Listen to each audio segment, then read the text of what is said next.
Now, a month ago, David Cameron was taking Sri Lanka to task over human rights.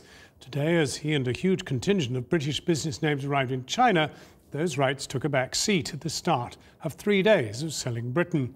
The theme is trade, and as much of it as the UK can garner. Our political editor Gary Gibbon reports now from Beijing. His report does contain flash photography. Finally, they've let him back in. For 18 months, China made it clear David Cameron wasn't welcome here. His crime, meeting the Dalai Lama in London. Today, he returned a man reformed. Human rights were barely mentioned. He brought 130 business people to push for trade and investment, and he proclaimed himself a global advocate for China. Some, in Europe and elsewhere, see the world changing and want to shut China off behind a bamboo curtain of trade barriers. Britain wants to tear those trade barriers down. David Cameron's pretty much signalled to the Chinese leadership that he won't meet the Dalai Lama again for as long as he's Prime Minister. It's a pretty moot point whether any senior European leader would risk it now, after seeing how David Cameron's been punished by China's leaders. It's all a sign of China's growing confidence and power. It's also a far cry from the way David Cameron used to speak. Very easy to talk to, very familiar. I think he's the first person I met who's actually slapped my hand, halfway through a conversation. He's the first I've seen slap your hand. And last May, David Cameron defied warnings from Beijing when he met the Dalai Lama in London.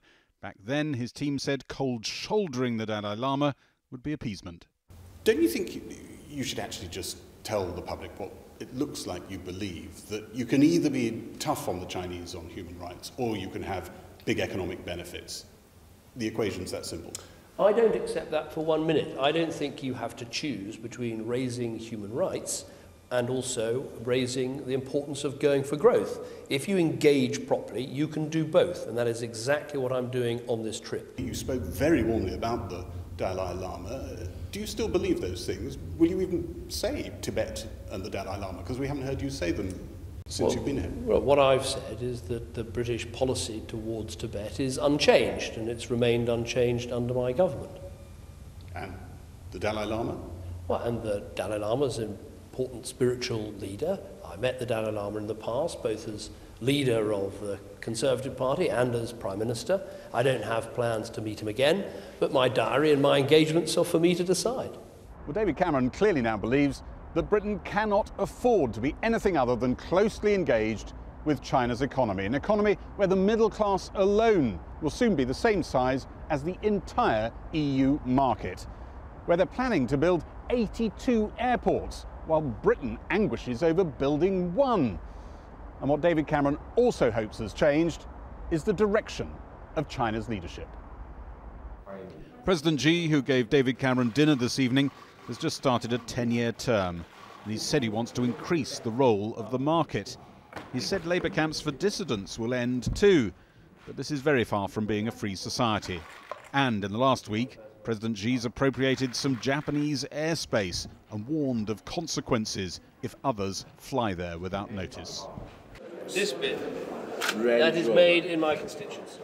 But David Cameron, inspecting a Jaguar Land Rover showroom in Beijing, is trying to avoid friction. I know that in China you sometimes talk about crossing the river by feeling your way across the stones, and many times that is the right approach. But I feel in the Britain-China relationship today, it is time to dive together into the deep water and to make sure we take this partnership to a new level.